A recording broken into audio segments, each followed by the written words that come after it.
as the one that got away. Oh, so close for the Rangers, but they lose it in 10 innings.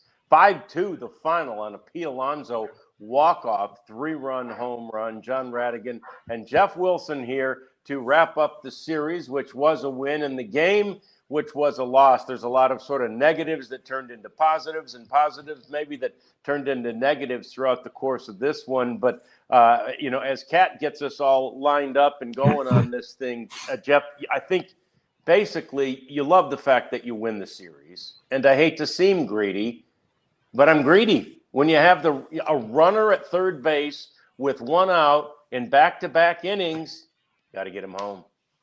Yeah, the ninth inning one was yeah. Well, they're both tough, but yeah, Duran at third and a ball that's softly hit against the drawn it infield. Lindor catches it right off the shoe tops, and Duran's caught off. He was probably going on contact, of course, contact play in that situation, and so that's a tough one. And then the Garcia strikeout in the 10th was a big one. I mean, it just you gotta put the ball in play there.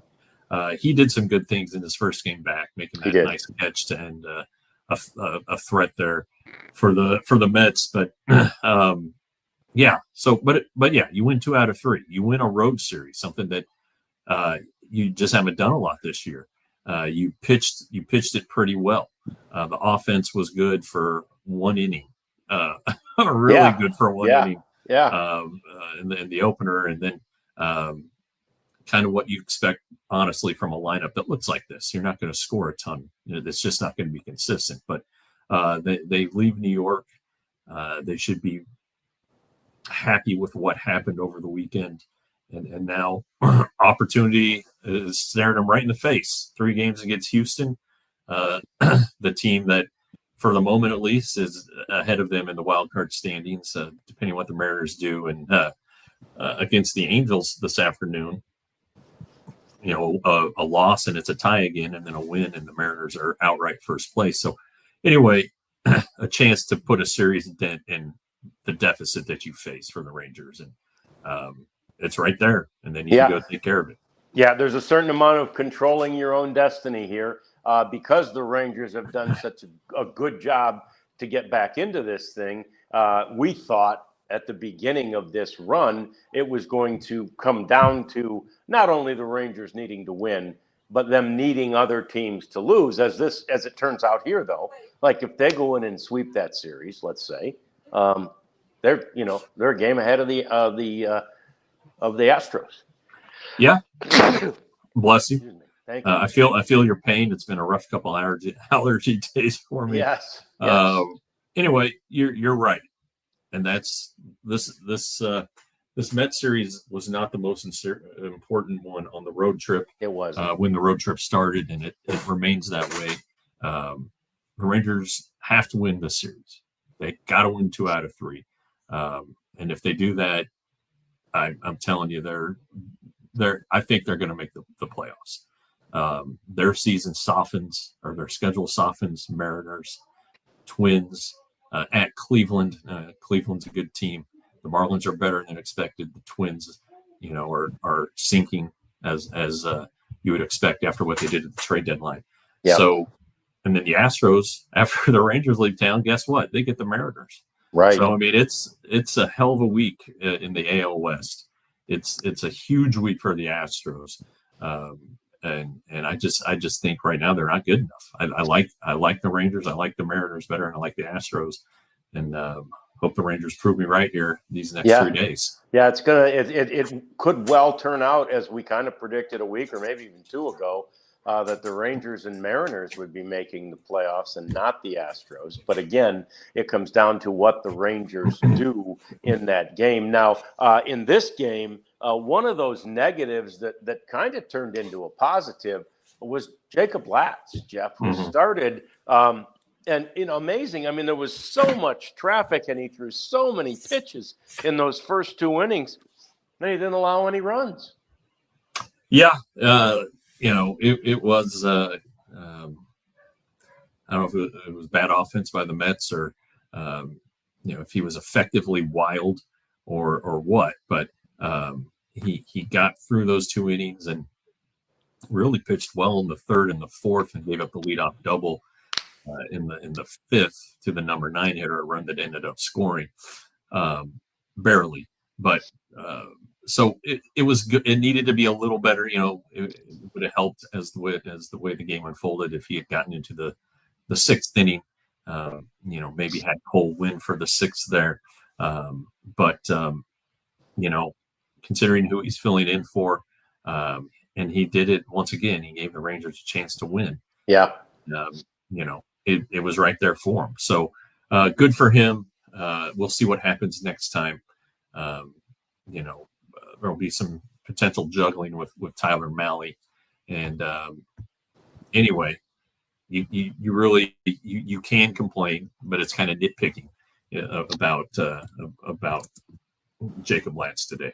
Yeah, and it was almost one of those things today where you were like, "Oh gosh, I wish we had, wish Mahle was here already," right? And then you'd have the freedom, I suppose. Although it's gonna, if they're piggybacking, it'll be working the other way, where Mahle starts and Lantz comes in to piggyback. That said, Tyler Mahle had a really good outing at AAA, a scoreless outing. They got him stretched back out. It's likely he'll be joining the team. Next trip through the rotation, we'll likely see. And the next time Tyler Mahle pitches, Jeff, it'll be in a Rangers uniform. I think that definitely appears to be the case. And he was headed to the All-Star team. Yep. Based on his first 8 or 9 weeks of the season, and then the shoulder started to bark, and next thing you know, he hasn't pitched since. But it's a big boost potentially, to have a guy with low mileage on his arms, and if Tyler Mahle's right, if he's commanding his pitches and changing speeds, it could be really effective. If it's like April or May, the Rangers suddenly are adding a weapon, all-star caliber pitching to their rotation at an incredibly critical time of the season. Yeah, and they're adding it to all-star caliber pitchers that are in front of Mahle, which is to say, obviously Jacob deGrom and Merrill Kelly. So it just it lengthens that the strength of that starting rotation, which is again still the best in baseball numbers wise. So so it'll be interesting to see, and hopefully I'm sure we'll see him likely back in Arlington. We know what the pitching rotation looks like for this Astros series. We'll get to that a little bit later in the game. We'll also take a look back at the entire series that the Rangers have just played with the New York Mets, and maybe even kind of go over the 12-game stretch of which the Rangers have now played 9 and won 7 of them. So that's pretty good, right? When you have this critical stretch at this critical time of the year, and you're doing it without guys that are supposed to be in the lineup, without some of your best players. They did get one of them back today, Jeff, and that was sort of a positive that almost turned into a negative. And as you said, the strikeout by Adolis in the 10th was the negative. But the thing that I just couldn't believe is he got hit on the hand. And, it's just like, you could see it and hear it on the broadcast in his reaction to that hit by pitch. Like, are you kidding me? I'm just back. And I'm sure when it hits you right there, it had to feel like, oh yeah, I've just broken something, right? Yeah. And he gets hit so often, he does. And guys try to go in on him, and he's like a magnet, and so we'll see. I'm sure he'll be sore, but there's the whole mystique of him against the Astros, and hopefully, if you're the Rangers, he flexes his muscles against those guys again. It wasn't a great at bat in the 10th at all, and swung at a pitch that bounced, and everybody's seen enough of that. But he's a better offensive player than Alejandro Osuna or Dustin Harris or Cody Freeman even there in right field. And he's such a better defender. It's a no-brainer to put him in there. Now you can argue where you want to put him in the lineup, but considering everybody who's missing, fourth isn't a bad spot. Now I wonder, if Jake Berger, who had the day off today, is back in the lineup tomorrow, maybe he's batting fourth. Maybe you drop Adolis down to sixth, or maybe there's some combination you can do with those two guys. But we'll see how it is. But Adolis Garcia needs to play for this team with the way it is right now. I know people are not going to be happy with what he did there in the 10th, but you know what? You got to have him in there if you're in the Rangers. And like you say, I mean, that sliding catch that he made, I guess, to end the seventh inning, it's huge, just absolutely huge. So that you'll almost trade that. We're not going to trade it for strikeouts like that, but that's really, really important. The other guy who basically has turned a negative 1 for 16 into a positive is Rowdy Tellez. Came off the bench yesterday in a critical pinch hit situation, gets a hit. And then today, Jeff, just comes up. I mean, that, obviously that's the biggest moment of the game when he drives in those 2 runs when you're down 2-0. Yeah. And, he's a pretty good player off a pretty good bat against right-handers. He can't hit a lefty. Unfortunately, he can't run and his defense is shaky. The play on the first Mets run, I wasn't there to see it. So I don't know if Alvarez held at third and waited for Tellez to go to the bag before he took off. The Tellez ended up touching first to get the second out and then threw home and Alvarez was safe by a millisecond. What if Tellez throws it sooner? Then you have a runner on first with 2 outs. And the inning keeps going. But, I think that Tellez played today because the Rangers are using pinch hitters so much. It's hard to just bat once every, couple games as Tellez has been doing it. He had a big hit in the game yesterday too. But, the more these guys get the chance to see pitching, the better they're going to be off for these final, 12 games? Total crazy stuff. But they're gonna, you've seen Bruce Bochy, the way that he's been using the bench and playing the platoons and pinch hitting late. Tellez is part of that, and again, it can go out of the ballpark. He can hit it to the wall. He can do some damage, and that's kind of what you need when you're sending a guy in off the bench. It's usually not because you're up 8-0. It's because it's either a close game or you're down and you need something. So I don't have a problem with him playing today. But I expect that Berger's back tomorrow. And then you kind of, I know a lot of people are big Michael Hellman fans right now, and sure, it's hard to not be. I would think that the pinch hit today off the bench. I would think that he, especially the way his left, the way he pulls the ball as a left-handed hitter, and the ballpark at Houston and their left field, I would think that Hellman plays maybe this entire series. You can have Wyatt in left where he's played a few times now and understands all the tricky, crappy hops out there. Let Hellman handle center. Right field it's not a big right field, so Adolis won't have to cover much ground. I think that kind of shapes up for Hellman to get back in there. But I would think Berger's in too.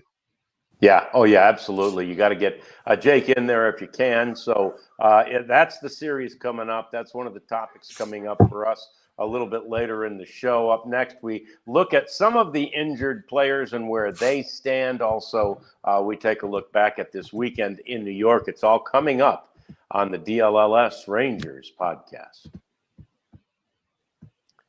But first of all, we talk about Game Time. What a great app this is. We encourage you to get your Major League tickets. there's only 2 regular season series left, but I did notice on the email that Nicole sent me, the Game Time email, they've already got tickets available on Game Time through the World Series. So I love the optimism, Nicole. Absolutely love the optimism. You can literally buy wild card series tickets. You can buy tickets for the divisional series, the championship series, and the World Series. Or you can take the safe route and just buy tickets that are available for these last 2 home series. They should be lots of fun. Of course, the Rangers do a great job of celebrating their fans in these last series of the season. So take the guesswork out of your MLB tickets with Game Time. Download the Game Time app today. Create an account and use the code DLLS for $20 off your first purchase. Tap, ticket, go. Download the Game Time app today. Yeah, and then take that 20 and parlay it at Branded Bills, because brandedbills.com will give you any hat you need, snapbacks, truckers, fitteds, beanies, even do t-shirts. They will make one for your brand, and don't let the secret out, but they're building hats for DLLS. They are. We've seen one of them, looks fantastic. And they're going to make our brand stand apart from the crowd, have us covered with the best custom headwear. It's going to be fantastic. They also have a partnership with 40 colleges, including TCU, Texas Tech, and Texas. So go to brandedbills.com, use the code BBDLLS for 15% off your first order. BBDLLS for 15% off your first order. So here's the best thing about this weekend. The Mets came into this weekend, Jeff, desperate, right? They were on, I guess, a 6-game losing streak at that point as they came home. And they really, I mean, they were leaking oil. They were losing so much ground to the Phillies in the National League East. And they just needed to right the ship. And they sent out, the young guys to the mound. And all of whom, that kid Sprout yesterday, he just looked ridiculous. That kid's going to be a great pitcher, And on the first night, Tong, you can tell he's going to be a good pitcher, but man, the Rangers just roughed him up. And I suppose that, maybe it's not as bleak for the Mets as you might think, because you expect those kinds of performances occasionally out of a rookie pitcher, obviously. But what I loved is that the Rangers just seized, especially that first game, they seized an opportunity, right? Here's an opportunity, take it. And they did. They took it and ran with it. Yeah, and that first inning, they scored the six runs. They were all with 2 outs. Yeah. And he was just kind of Tong wasn't throwing a ton of strikes, and when he finally did, the Rangers were able to put him in play. It was just an enormous inning. 6 runs. You give Jacob DeGrom a 6-run lead. You better win the game, and they did. He was pretty good. He allowed the 3 runs in the 1 inning, and but ended up retiring the final 15 he faced. Which is pretty awesome. And so you're off on the right foot. You've at least won 1 game, right? You've won 1 game in this important road trip at a time where you need to win games. So knock it out. Take care of it. The win Saturday was a rare one for the Rangers, who were down in the 8th, tied the game. Yeah. Won it in the 9th. And you're like, all right, now we've stolen 1. So now you've won the series. So it's pretty impressive opening 2 games, and then they played well enough to win again today. It just didn't happen. So people should be, in the grand scheme of things, happy. And like you said, if we wanted to get greedy, which of course we did, you're a little disappointed, but winning the series, it's good. And now they need to keep the foot on the gas, because this absolutely is a enormous series coming up, as we talked about. It is. And, the thing you loved about, and in a way you loved it about today's game too, like, man, nobody backed down from one of the best closers in the game in Edwin Diaz, In fact, that guy's Right. got to hate. He's got to hate the Rangers. Every time he looks up, one of them is out there running around the bases. And yesterday he surrendered only, I think it was his third blown save of the season, and that was at the hands of the Rangers. So that comeback, really yesterday and today, both comebacks. I tweeted in the seventh, don't worry, Rangers didn't score until the eighth yesterday, and lo and behold, they got their two in the seventh this time. But yeah, amazing that that this team that we've always all season have felt like it gets to that stage in the game, and it's it's kind of church, and not anymore. Yeah, and a lot of that has kind of happened here since all these young guys have come up, and the energy. Yeah. And, you kind of look at the Rangers' offense here the last month plus, and it's actually one of the better ones in the league. Yep.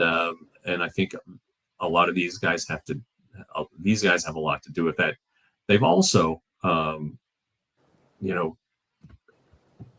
have added on when they've had the chance. Like in Friday's game, they were up 6-0, and then it kind of petered out. The offense did, but then Dylan Moore hit the 2-run homer. Just kind of something that the team didn't do. It turned a 3-run game into a 5-run game, allowed their Rangers to stay away from Sean Armstrong, and that was a big deal, and that's something else that they've been able to do. It's they score 4 in the second. Okay, great. Well, they're going to score a couple more in let's say the 5th or the 6th or the 7th. They've just kept adding on, and that's something huge that was missing. So that's important as well when we talk about the offense. Yeah, it is, and when you look at sort of all the main offensive categories since August 22nd, that is, that sort of magical date when they started this run. It's about the time they found out half the team was hurt, but they started this run, and they're in the top 4 in every category offensively in the American League, and they're first in runs and runs per game. I mean, they're really getting the job done offensively, which of course was the negative all season long. It was what we kept talking about ad nauseum. Yeah, and I know we were sick of it, and I'm sure everybody in the chat who listened was sick of it. And I don't blame you. It was just the same story, and it was the same people on top of that. And it might have changed from time to time. Like Adolis Garcia had a nice stretch, and then he went ice cold. Right. Marcus Semien had a nice stretch, and then went back to being cold, and then got hot again, and then got hurt. And it's just it was tormenting to watch. It was not fun at all. Now though, you see the Rangers go into the 7th without runs or with 1 run, and you're like, they're still in this. They still have a chance to get something done, and they figure it out. You've seen some small ball lately, which I know some people like and some people don't. The Freeman bunt, loved it in the 10th. A lot of people like it, some people don't. But you know what? This team has to manufacture runs. They do. Everything we've said about them and how they're having all these nice games and glowing statistics, they're still a team that had multiple guys this season who are in the minor leagues. Yeah. And guys who teams have given up on, or guys in the system you've forgotten about. And guys who are just wildly inexperienced, and so Bruce Bochy's doing what he has to do to take advantage of every opportunity, whether it's a bunt, whether it's using a pinch runner. I was surprised yesterday when Dustin Harris was used to pinch run for Cody Freeman. I thought Cody Freeman had some decent speed. Yeah, I did too. But I know some people, the manager can't make anybody happy, but right. It's not for a lack of effort. He is trying to do whatever he can. And again, this team is now 21-5 in his last 21 games. So I think he's been pushing a lot of the right buttons. Yeah, and I wasn't surprised, nor were you, when Ezekiel Duran pinch ran today for Kyle Higashioka, and then what a play he made at second base. I mean, you talk about pitching and defense. That was just a spectacular play in the ninth to end that ninth inning. So, that was fantastic. And we're talking about the same story with the offense. That's what we talked about so often during the year. It's the same story with the pitching, too. And all you have to do is look at what the three pitchers did for the Rangers in this series and take a look. So you had DeGrom, and that's a sure thing, right? Obviously. I mean, you feel pretty good, especially in his return to Citi Field in this case. But Corbin and Latz, Patrick's been great of late, but you're like, oh, no, not sure. Latz is young. We're not sure. Look at that. I mean, those guys gave up, 4 earned runs between them, and Jacob gave up 3 of those. I mean, just an amazing performance, Jeff, by those 3 pitchers to, again, give the Rangers a chance to win every game, of which they did 2 out of the 3. And you look at Corbin, and I think some of Corbin's walks are those unintentional, intentional walks, and I think there's some strategy behind some of those because he realizes his matchups, and sometimes he struggles with it. Latch, I think, was just a little bit off today, but you can count on him for a couple walks a game. But the good news is they didn't come back to hurt the Rangers today. Something you definitely want to see improve. But Corbin, Corbin has filled in. He's been a fill-in all year. He's filled in for Gray or Bradford, pick whichever one you want to say, and has been just such a pleasant surprise. And then Latz here filling in for Nathan Eovaldi, who was on his way to a top 5 Cy Young finish.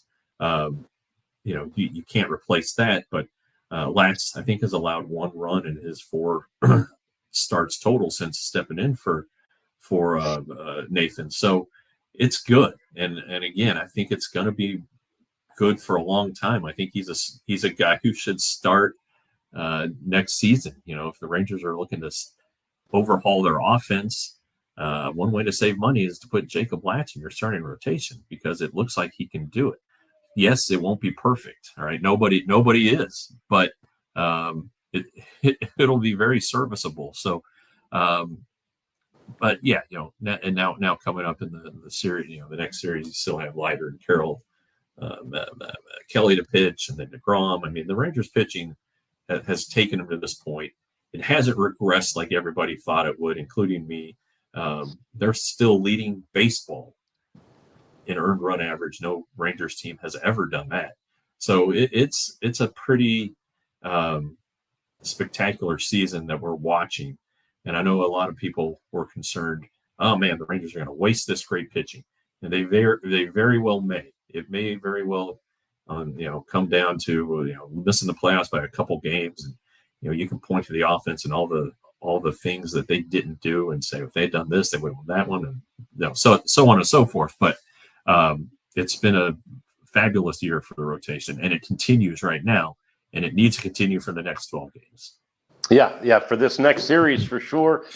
They need that rotation. They've set it up beautifully. We talked lots about the Houston series coming up. Let's reprise what has been happening, though, over the first 9 of this very critical 12-game stretch as we get you set for this series against the Astros. That's all coming up next. It is the DLLS Rangers podcast. Oh, yes, and it's time for us to talk about Big Brothers and Big Sisters. It's our month. Yep. That's our partner. Yep. We love them.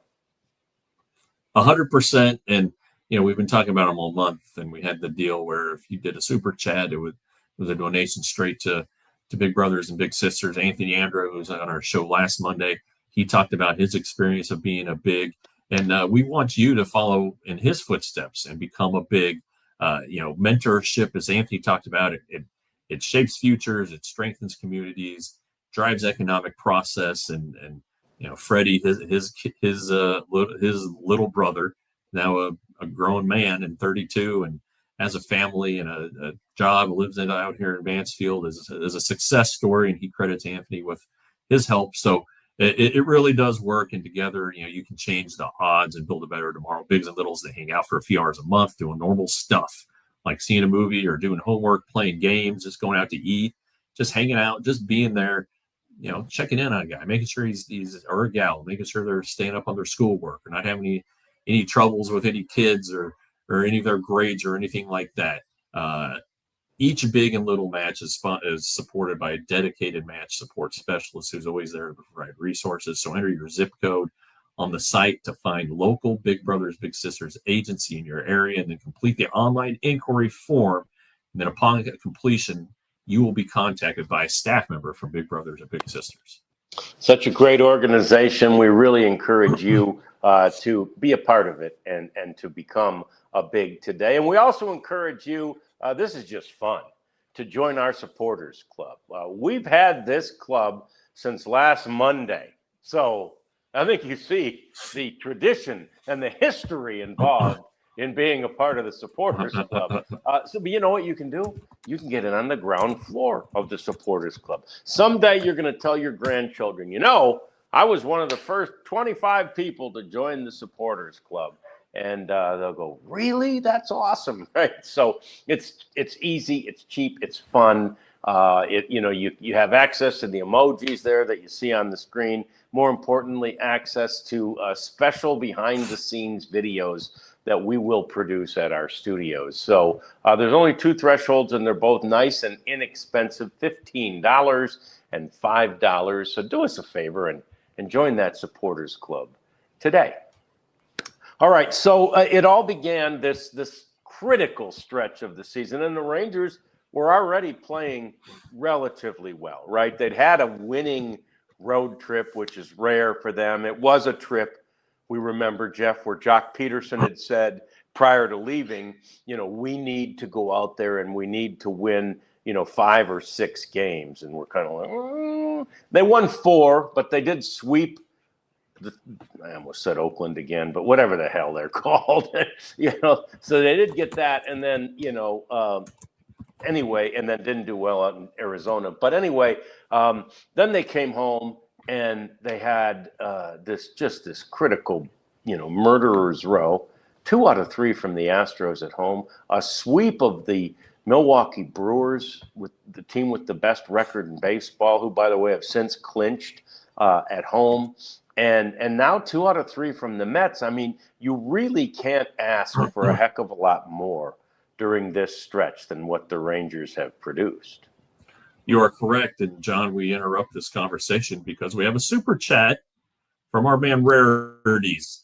Thank you, Rarities. $4.99 Rarities, thank you very much. Do you see if the Rangers continue to win series, they'll make the wild card? Also, what's the status on Chris Martin? I do. I think the Rangers will make the playoffs if they just win series. They have 4 series to go. 12 games to go.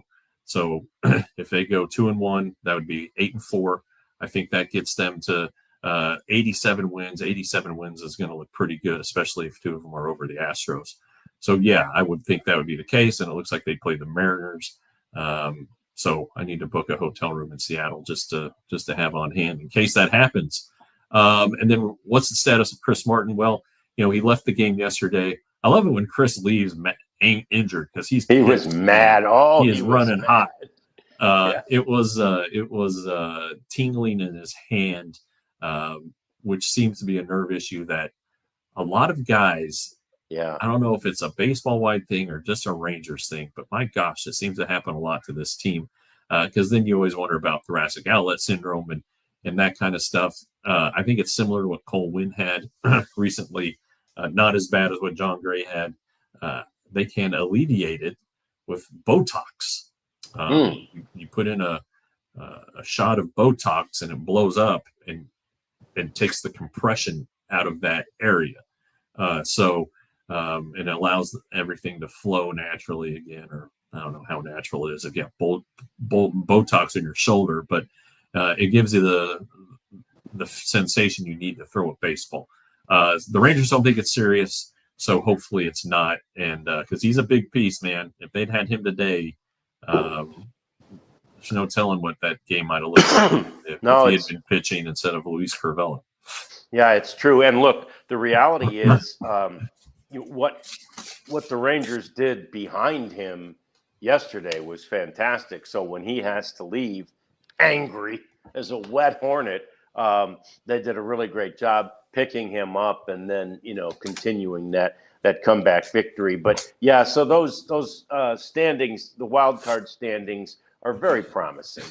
They look promising. Rarities. We both believe that they will win. I heard no less than Eric Nadel when I was listening on the radio yesterday, just kind of running through the numbers and talking about how it's definitely possible, and it is, because this team's been leaking oil. I haven't seen what the Red Sox did today, but Eric was talking about the Rangers climbing all the way up to that second wild card position, and that would, in this case, allow them to avoid the Mariners.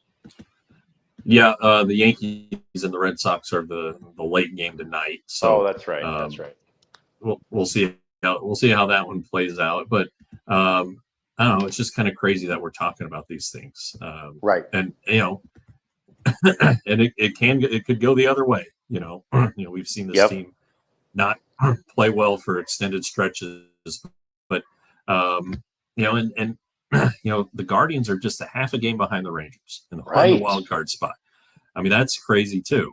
That's maybe they go into this last series having to hold off the Astros and the Guardians. But yeah, the Red Sox, they're only a half a game ahead of the Astros in the for the second wild card spot. So if they lose tonight to the Yankees, then that becomes a tie for the second and the third wild card spot. So yeah, the second spot would come into play, and at which point you would think, considering how well the Blue Jays are playing right now, they've kind of relegated the Tigers to the second seed.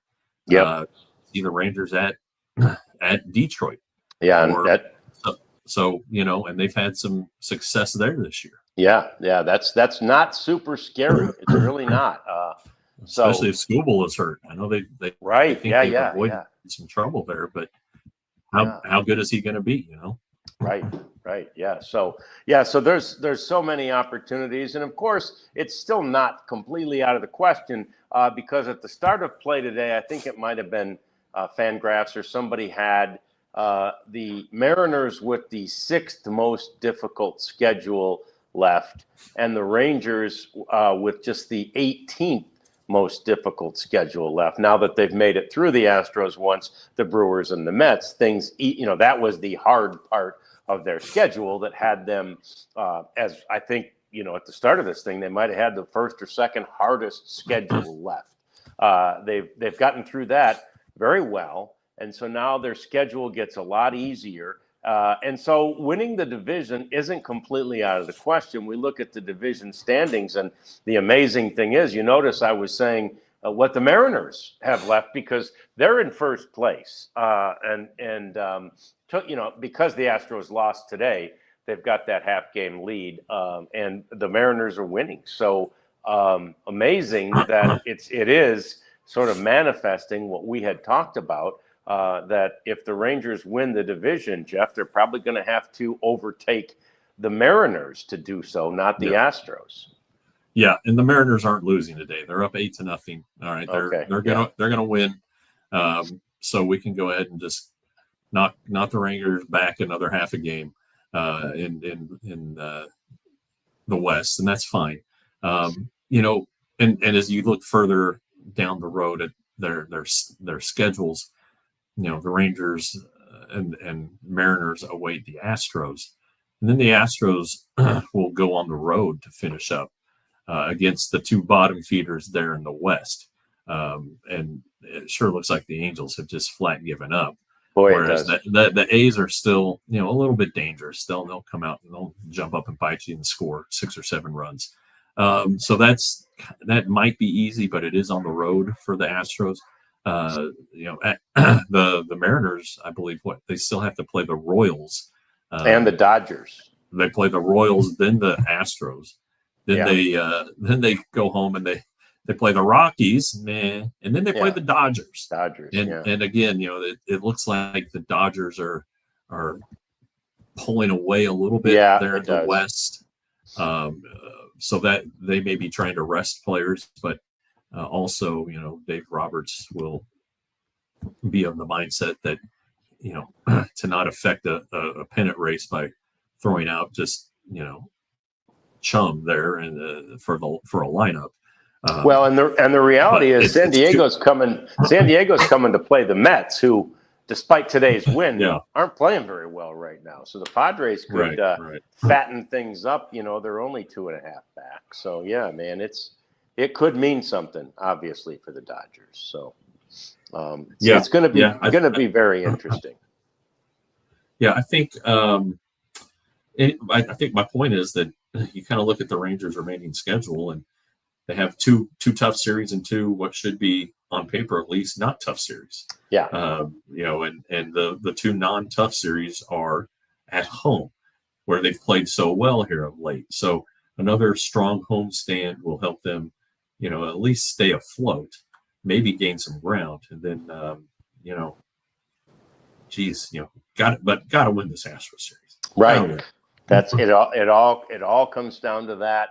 The Mariners, by the way, if they hold on, which we assume they will at 8-0, that'll be 9 wins in a row. And so, we've seen, everybody was ready for the Mariners to Mariner, and they haven't, and good for them. We did think at the time of the trade deadline, with all the things that they did and all the pieces that they added, they were the odds-on favorite even that far back to overtake the Astros and win the American League West. And they've overtaken them, and it looks like that's going to happen.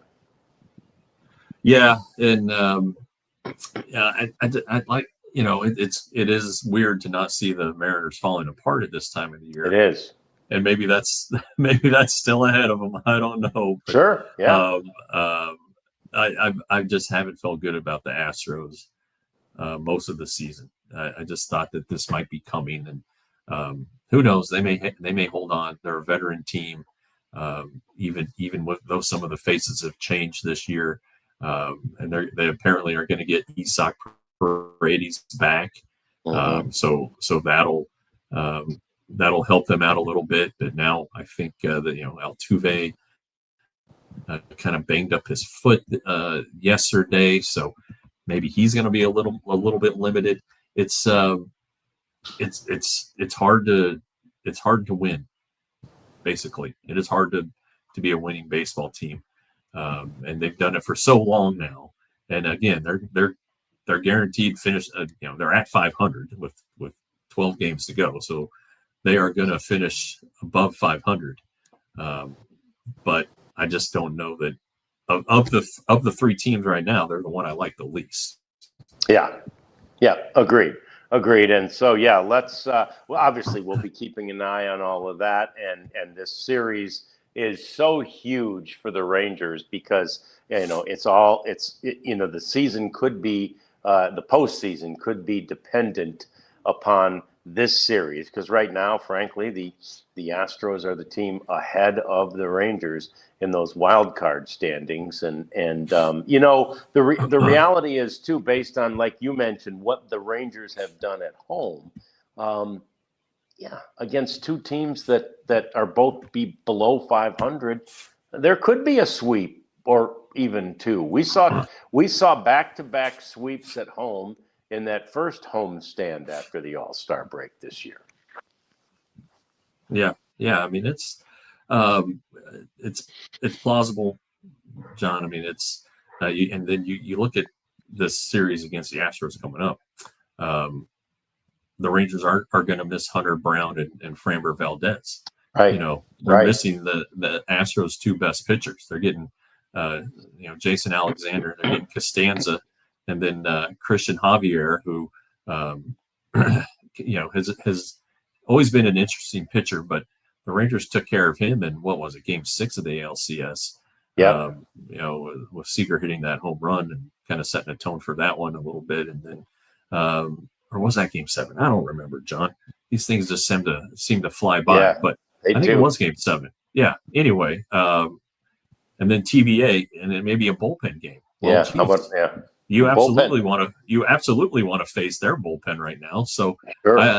This thing is really shaping up for them. And they have good memories and have played well, beginning with the ALCS at Houston. That used to be their house of horrors.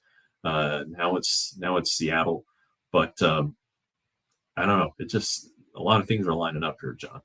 Yeah, let's dive deeper into that. Talk about some other things happening around the game of baseball. We got one more segment with you on this post-game edition of the DLLS Rangers podcast. And you know what? We'd like you to avail yourself to some of our merchandise. Look at there. The Dallas collection, still available and still really good looking. And we encourage you. I really like that. And I haven't ever even looked into getting it yet. But that one up in the top middle with all of the mascots, sort of the Rangers and the Cowboys and the Stars and the Mavs mascots and logos all kind of merged into one. But they're all great. They're all fantastic shirts, and they're soft and they're great. Jeff and I wear them all the time. I know. I think Jeff's wearing one too. Yeah, I'm wearing one. Yeah. Yep. And so yeah, there we go. There's mine. DLLS, just kind of the basic. And oh yeah, for love of Texas. Yeah. Yep. So anyway, there's hats coming. We said that they're coming. We promise. Get a shirt now, and then you'll see how good the process is and how easy it is, and then you'll go back and get some hats. And you might even decide to get some steins or some coffee mugs or some flags or things like that. It's a store.allcitynetwork.com. That's the place to go to get the merchandise from DLLS. Yeah, and then you get a free shirt at store.allcitynetwork.com when you become a diehard member, which you can do by visiting our website or by scanning the QR code right there. It's so good, and I'm headed to Houston, so you'll be getting on the ground coverage from Dyken Park, and the Cowboys pulled one out today. I'm sure we'll have plenty of stuff from Clarence. Oh man, and Ali there, and then Sam Nestor on the Stars beat. They're getting cranked up. The Mavs aren't very far behind, and we're going to have Tim Cato doing national stuff, and going to find another Mavs writer in there to bring you stuff that you can't get anywhere else, and it's going to be behind the paywall. So that's why it's important to become a diehard. Plus, you get the 20% off of our events and the merch. So become a diehard today. Yeah, and by the way, we learned. I don't know that we've shared. I think we shared it. We learned the other day that our Queen Cat is a Giants fan. So she's in mourning today. There was a lot of darkness. She had the black drapes pulled and the whole thing. So that I tell you what, as bad as the Giants played in week 1, there's no moral victories, but that's damn near a moral victory to take the Cowboys to overtime on that deal, and they lost it by 3. But anyway, our other show has all the details on that one. I must admit, on the commercials, I was flipping back and forth and, just seeing what the Cowboys were doing. All right, so here comes Houston, and we showed you the pitching rotation, and we do it so often, but we give a nod on the way things have stacked up to the planning and the forethought of Mike Maddox. And, we kidded that, he probably knew this is how it was going to be in spring training or at the All-Star break or whatever. He didn't, because he didn't even know he'd have Merrill Kelly, but he plans it out very well. And there's no doubt he had a plan for Jacob deGrom, if healthy, to be in the position he's in against the Houston Astros this late in the season. And we give Mike Maddox, rightly, a lot of accolades. And then, of course, Jeff, we had an opportunity, a real fun day playing golf with Colby Lewis the other day. And he kind of reminds us, maybe we don't even give Maddox enough. I mean, he can't say enough great things about Mad Dog, Yeah, and there's just the way he, manages the game, how he will go out and make a visit when, like today in the first inning, after that long at bat by Jeff McNeil. I think it was Jeff McNeil. No, it was what's his face? It was Nimmo.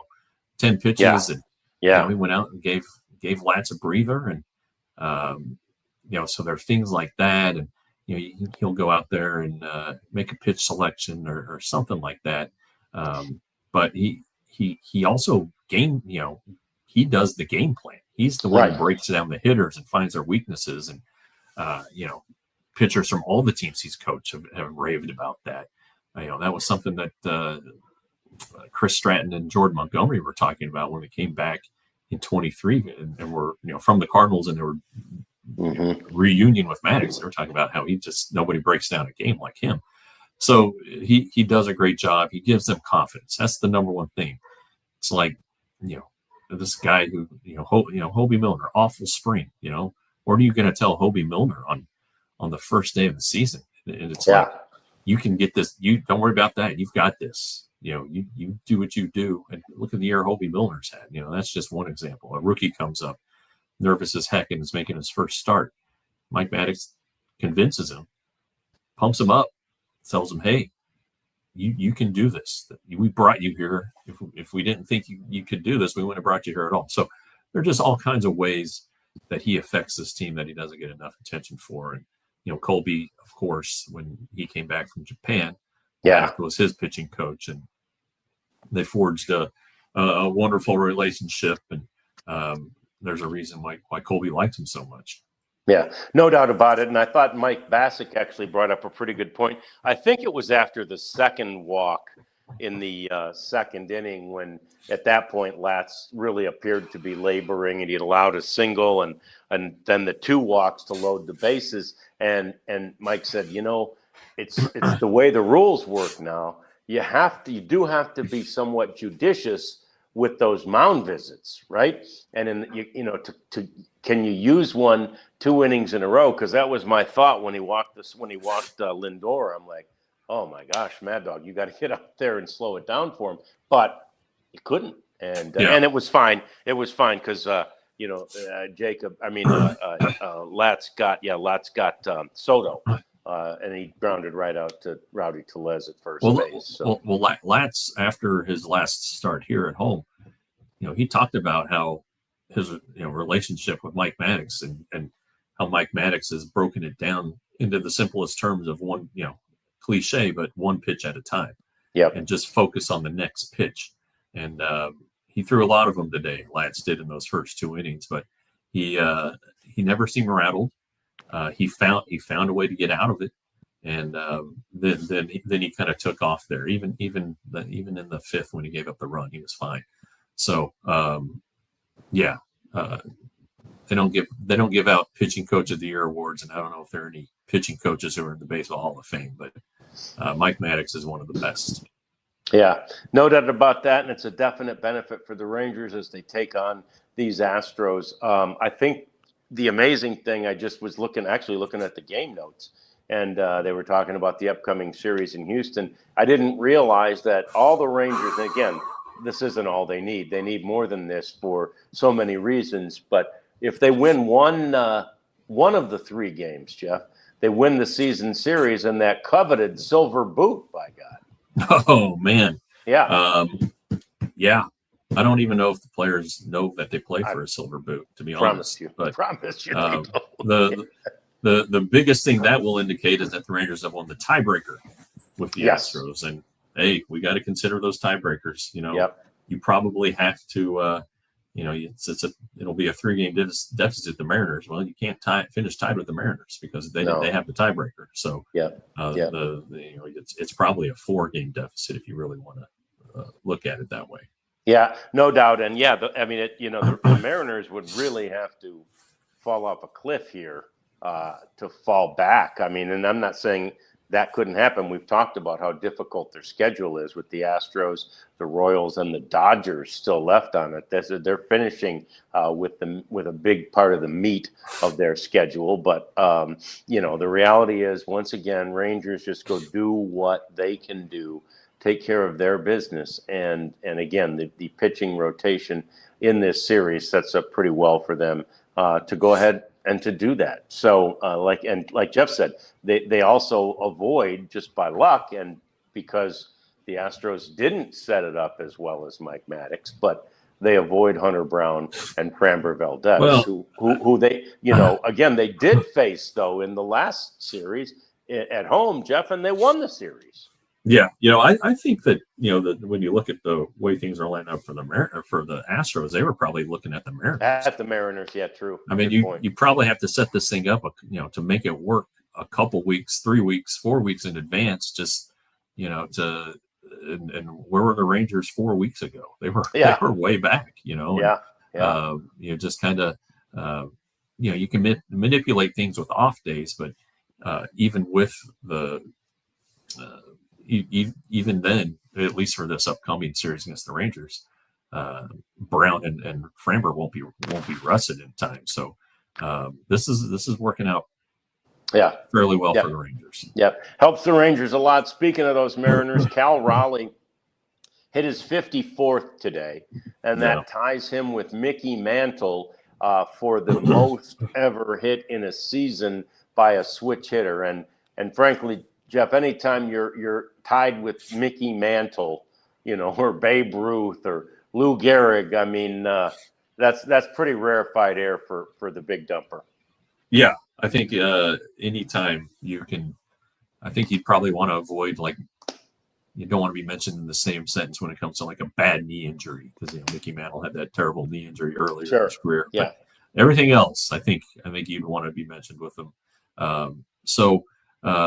That's pretty cool, and he'll break the record. I mean, they've got enough games. He's not going to not homer over these final 12 games. So that's fun, and it's and again, it's because it's a good guy too that helps out.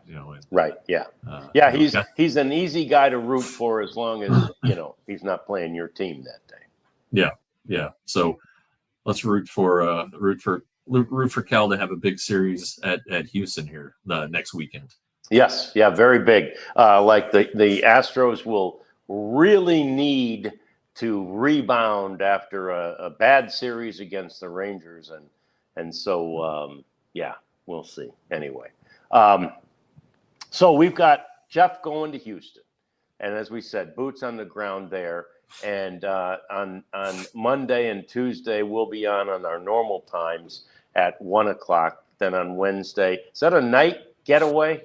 It is, unfortunately. Okay. So the Rangers are off the next day. I will be attempting to make the drive home, but if I'm tired, I'll just pull over and find me a hotel and grab a room. To sleep in. Yeah. So if we get on the air at 10. You're gonna jump in the car at 11 and head on home. Yeah, I've done it. Home. Yeah, gets me home at 2:30. Yeah. I've done that. I've done that trip late night, and the one thing about it, it's almost never light traffic in Houston. But that time of day, you can kind of cruise through the Woodlands and through Conroe and all those areas where the construction is, and you can make pretty good time. Well, I mean, from downtown to Conroe is a fourth of the drive, and then with all the street lights and wide highways, it's an easy stretch to get you going. It really is, as long as it's not any, and it's always rush hour there. So so as long as it's not a congested time of the day, and the last few times I went down, it seems like somewhere in that between Woodlands and Conroe, there's like construction and all that stuff, and that'll really slow you down. But anyway, we're sending Jeff there for the the coverage, and to be right there and to let us know, and to talk to Chris Martin and see where he stands, and all those kinds of things that are pertinent and germane to this really fun story that the Rangers are creating for us to cover. Yeah, it's been an aggravating season. There's no question about it. But these last 3 weeks have been fun, if for nothing else, because of how unexpected it's been. Because 3 weeks ago, John, we'd had him written off, basically. Yeah, we were pretty much ready to bury him. Yeah, and I think a lot of people here, some of the people in the chat, had as well, and we're talking about playoffs, and I'm looking at hotel rooms for the postseason, and just all kinds of things you don't ever think about happening. And now they're here, and they really do have a chance. They do. It could go the other way, but these last 12 games will mean something, and that's all you can ask for in September. Sure is. It's been great fun. I hope it continues from Houston. We'll be talking to Jeff from there tomorrow. And of course, we plan to be talking to you. 1 o'clock tomorrow, the normal time for our DLLS Rangers podcast. We'll see you then.